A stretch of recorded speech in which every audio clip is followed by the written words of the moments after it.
আশা করি সবাই ভালো আছো। আমি অনেক ভালো আছি। নন্দিতা ব্লগে তোমাদের অনেক অনেক স্বাগত।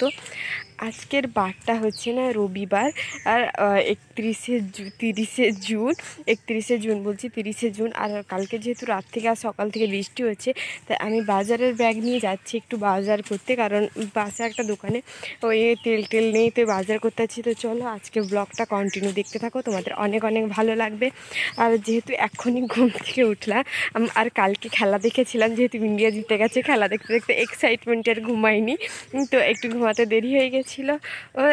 তাই আর কালকে খেলা কারা কারা দেখেছো প্লিজ একটু কমেন্ট করে জানাবে। তো আমার মতো কারা খেলা দেখতে ভালোবাসো, তোমরা তো অনেকেই ভালোবাসো, যেহেতু আমিও খেলা দেখতে কিন্তু ভালোবাসি। আর কালকে যখন ইন্ডিয়া জিতেছে দেখেছি, এক্সাইটার ঘুম ধরেনি, তো আজকে একটু দেরি করে ঘুম থেকে উঠলাম। এখন বাজে সকাল 9:30 মতো।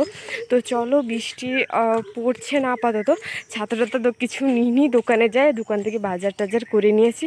আর সারাদিনটা কী করি তোমাদের সাথে সব কিছুই শেয়ার করছি। চলো, দোকান থেকে বাজার করে বাড়িতে চলে আসছি, আর কী নিয়ে এলাম তোমরা তো সবাই দেখতে পেলে। তো চলো ব্লগটা দেখতে থাকো, তোমাদের অনেক ভালো লাগবে। ঘুম থেকে উঠে দুজন কথা বলতে বলতে চলে এসেছি চন্দনপুর। তো তারপরে এখন যাচ্ছি টোটো ধরে বাড়ি যাব, কারণ যেহেতু কাজ হচ্ছে আর হেঁটে হেঁটে আসছি। প্রচণ্ড গরম লাগছে, এত বৃষ্টি হলো তাও গরম কমেনি। তো চলো এখন টোটোতে উঠি। আর এখানে কোথায় একটা বিয়েবাড়ির মাইক বাজছে, যদি খেতে ডাকতো অনেকটাই ভালো হতো, বলো মাইক বাজাচ্ছে। তো চলো এখন চন্দনপুরে টোটোটা ধরি। তো চলো, টোটোতে দুজন বসে গেছি আর দুজনই যাচ্ছি। আর সবাই জিজ্ঞেস করো যে অমৃতা কে। অমৃতা আমার একদিকে বান্ধবী আর একদিকে দিদি বলতে পারো, যেহেতু ও আমার থেকে 6 মাসের বড়ো। তো চলো রামনগর, তো চলো আগে টিউশনটা করে নিই, তারপর তোমাদের সাথে কথা হচ্ছে। আর আমি আর অমৃতা কথা বলে বলে যাচ্ছিলাম, যেহেতু কেফ সুইসের একটা দোকান খুলেছে, তাই আমি আর অমৃতা কথা বলে যাচ্ছিলাম। যেটা ক্লাস শেষ করে আমরা সবাই বেরিয়ে পড়ছি। আজকে আমাদের সাথে যোগ হয়েছে পূজা, আমার প্রচুর হাসে। তো চলো এখন আমরা যাচ্ছি, অমৃতা একটু ব্যাংকে যাবে, ব্যাংকে কাজ আছে।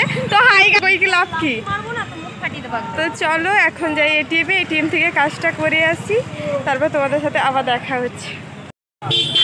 এই প্রথমবার আলুর দম খাচ্ছি, বাপের জন্য আলুর দম খাইনি। তো চলো আলুর দমগুলো খেয়ে নিই, তারপর তোমাদের সাথে দেখা হচ্ছে। চলো আলুরদম খাওয়া দাওয়া করে এটিএম থেকে এসে আমরা টোটোতে উঠে গেছি। আর সত্যি এই যে সম্পর্কগুলো না যখন হারিয়ে যায় তখনই অনেকটাই কষ্ট হয়, তাই না? কার কার কষ্ট হয় বলবে। তো এই বন্ধুদের সঙ্গে ঘোরা ওঠা বসা, খাওয়া দাওয়া, হাসি মজা ঠাট্টা। এরপর আমি বাড়ির কাছে চলে এসেছি, আর অনেক বাজারে মাছ নিয়েছি, অনেক মাছ নিয়েছি, লোটে মাছ থেকে শুরু করে সব মাছ নিয়েছি, শশা নিয়ে। তো চলো আজকের মতো ব্লগটা এই পর্যন্ত। ভালো লাগলে লাইক কমেন্ট